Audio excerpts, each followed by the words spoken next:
আমার কোনো কথায় যদি তোমার খারাপ লেগে থাকে আমি সরি। আমি জানি না আমি কি করেছি, তোমার মন খারাপ কেন সেটাও আমি বুঝতে পারছি না, বাট আমার কোনো কিছুতে কষ্ট পেয়ে থাকলে আমি সরি। এভাবে সরি বললেই কি মুড ভালো হয়ে যায়? যাকে আমি সরি বলছি সে কি ভালো ফিল করে? না। দেখা যায় যে উল্টো তার মন তো ভালো হচ্ছেই না, কিন্তু আপনি নিজেই আরও অ্যানয়েড হচ্ছেন। সরি বলার পরে কোনো লাভই হলো না, সে তো মন খারাপ করেই রেখেছে। সরি তো বলেছি, আর কি করার আছে আমার? একদিকে নিজের কাছেই অ্যানোয়িং লাগতে থাকে, আবার যাকে সরি বলা হয়েছে তার ব্যাপারে নেগেটিভ চিন্তা আসতে থাকে। ফলে সিচুয়েশনটা আরও খারাপ হয়ে যায়। এরকম সিচুয়েশনে আসলে কি করা উচিত? এখানে সরি বলায় কেন কোনো লাভ হলো না? কারণ আপনি সরি বলার জন্য বা আপনার কাজের জন্য কোনো রেসপন্সিবিলিটি নিচ্ছেন না, আবার কেন সরি বলছেন সেটাও আপনি ভাবছেন না। আপনি যখন সরি বলছেন, আপনার অ্যাকশনের সাথে আপনার রেসপন্সিবিলিটিও নিতে হবে।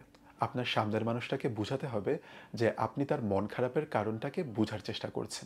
অনেক সময় আপনি যেটা করেছেন তার জন্য সরি না বলে আপনি যেটা করতে পারেননি তার জন্য সরি বলাটা বেশি কার্যকর হতে পারে।